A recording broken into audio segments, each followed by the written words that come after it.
Assalamu alaikum wa rahmatullahi ta'ala wa barakatu. Sunana Ahmad Madu wanda kuka fi sani da Abba Rezo. To kamar yadda ya gabata a tutorial ɗin baya na nuna muku yadda ko kuma in ce na muku sample ɗin yadda za mu yi creating ɗin calculator wacce take addition. To sai na yi nazari na yi tunani na ce me zai hana in nuna muku mathematical operators da muke da su ko kuma in ce arithmetic operators. Da farko dai kamar yadda ka sani muna da addition, sannan muna da subtraction, sannan muna da multiplication, wanda multiplication ana representing ɗinsa a jikin keyboard da star sign kenan. Sannan kuma muna da division wato forward slash kenan. Sannan daga ƙarshe muna da mod shine percentage sign.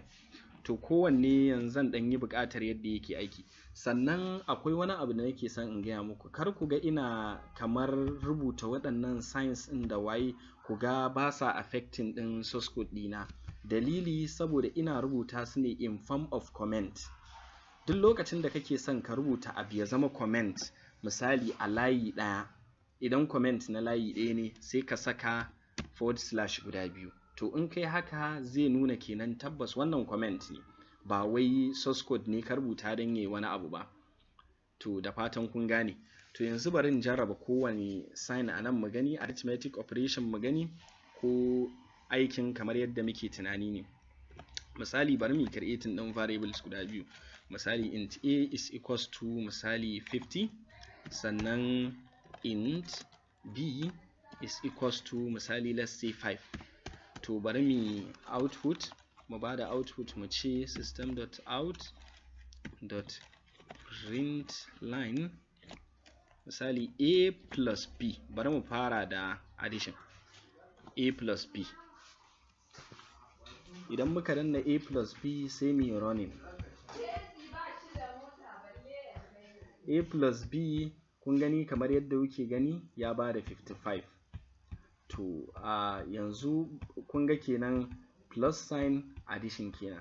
To bari mu gwada subtraction, a minus b. A minus b shi kuma idan muka yi running zai ce mana 45. To kun ga subtraction kenan.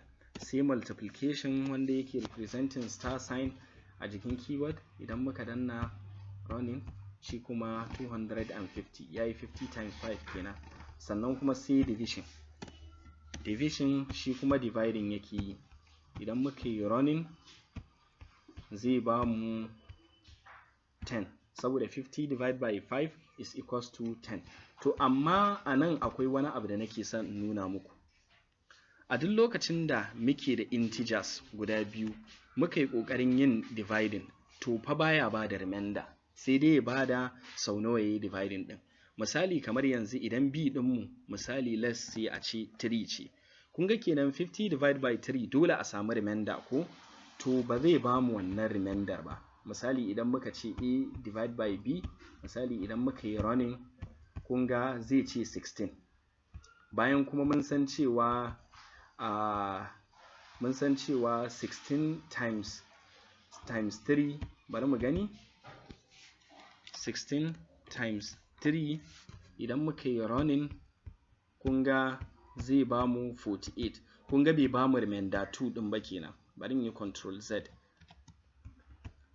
Kun ga bai ba mu remainder 2 ɗin ba kenan. To wannan shi yasa mod shi kuma yake da amfani a programming, saboda duk lokacin da kake son ka gano remainder ka nawa ce, to sai ka yi amfani da mod domin ka gano remainder ka. To misali yanzu idan na ce a mod b, to shi wannan abin da zai yi shine kamar zai ce idan aka yi a divide by b 16 ko, to zai tambayi remainder nawa. To shine amfanin mod ɗin nan. Kun ga remainder 2 kenan. Wannan shine amfanin mod. Da fatan kun fahimta. To amma wannan idan muna maganar integer ne kawai, shine baya bada remainder. Amma yanzu kamar misali idan misali float ne, misali let's say float a ne is equals to 50, misali sai muke son mu dividing ɗinsa da float b which is equals to 3. Idan muka ce a divided by b, idan muka yi running abinda zai bamu haddar remainder tamu.